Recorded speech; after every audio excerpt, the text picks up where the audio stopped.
Sungai Wong Palembang yang tidak jauh dari Musipan.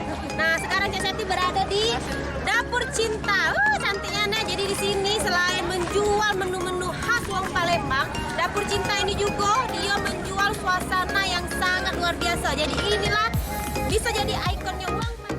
Ngobrol dulu sama yang pengelola daripada Dapur Cinta ini, yaitu Kakak Riki Wiryawan. Assalamualaikum Kakak. Waalaikumsalam. Alhamdulillah sehat kan.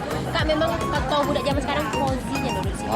Kayak angin sepoi-sepoi ya. Tapi tadi pas aku masuk, aku juga langsung nengok ke sebelah kiri menu-menu yang cek ini. Luar biasa, kayak aku pribadi orang Palembang, lahir di Palembang dan lah sudah sulit nemuin makanan cek ini dan tidak tahu namanya apa baik. Sebagian besar yang beda yang tahu nggak enak. Ini apa Kak? Kita lihat. Ini menu-menu bingen. Inilah menu-menu bingen yang ada di kota Palembang yang sudah jarang ditemui. Dan di Dapur Cinta kita sediakan. Nah, mulai dari yang paling banyak diminati di sini adalah gunjing. Gunjing. Nah, jadi gunjing ini makanan khas Palembang. Itu dibuat dari tepung dicampur dengan daun kelapa, terus dikasih sedikit garam supaya dia gurih. Biasanya makannya pakai sambal. Nah, Colek sambal? Dicolek pakai sambal. Sambalnya itu ada manis, ada masamnya. Dan yang pasti pedasnya pedas ringan. Amlong Palembang. Makanya kalau gunjing ini favorit. Selalu setiap tamu datang nanya gunjing. Yang favorit juga gandus. Gandus. Ayo gandus. Ini kalau yang ibu-ibu, bapak-bapak yang di sini selalu ada gandus deh. Ini kita sediakan. Jadi gandus ini mudah-mudahan ada terus, tidak bisa putus. Jadi uang dari jauh-jauh dari seberang hilir, bahkan ada dari luar kota yang ditanya tuh gandus, yang ditanya tuh gunjing. Nah, ini yang langka, yang paling langka di Palembang ini Manan Samin. Manan Samin. Manan Ini Samin. Kak, Iya, Samin. terbuat dari ubi selo.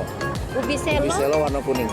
Diancur Ya, ke jadi dipirit dia. Jadi dipirit. Pak ini putu embun. putu embun. Putu Nah, embun. ini dia dulu Ini putu embun. Nah, Boleh ini. dicicip. Jadi putu embun ini makanannya agak keren dari yang lain. Cak mana bisa keren? Karena dia harus ditutup terus. Oh, Gitu, kan karena- pesannya apa dia berbaju nggak ya? Karena dia berbaju. Karena dia tidak bisa anginan. Oh, dia bisa anginan kayak? Iya, jadi kalau misalnya dia ditutup supaya tidak mudah hancur. Karena putu embun ini kalau kita sudah gigit itu hancur. Jadi lumer. Istilah kalau budak sekarang tuh yang namanya ongol-ongol. Ongol-ongol. Ini Kak ongol-ongol? Ini ongol-ongol Oh, ini iya. dia dikasih kelapa. Di dalamnya tuh ubi yang diparut. Ubi diparut, dirapet ke dikukus. Baru dirapet dari Dikukus di mangkok-mangkok ini sudah langka. Nah, yo. Inilah namanya jongkong. Jongkong. Jongkong. Kak, kalau aku belanja tuh jongkong bukan ini rupanya. Warna putih. Warna putih, ternyata ada gula merah cair be. Ya, Nah, jadi dia pakai gelas plastik. gelas plastik biasanya. Warna, ya. Nah, ini Inilah jongkong asli Palembang. sebenarnya gini ya. Iya betul. Jadi kalau jongkong asli Palembang, dia yang adonannya itu daun pandan, itu diparut. Nah, daun pandan diparut, boleh dibilang.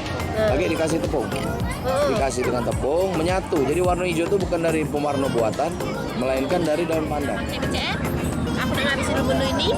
Cukup sampai di sini dulu. Jangan lupa kamu nonton channel kami sampai habis dan bunyi keloncengnya, maka kamu tidak ketinggalan informasi tempat wisata, kuliner yang dulu kita cek sekarang nanti Dapur Cinta. Oke, kami terus sama Kak Riki. Makasih banyak Kak.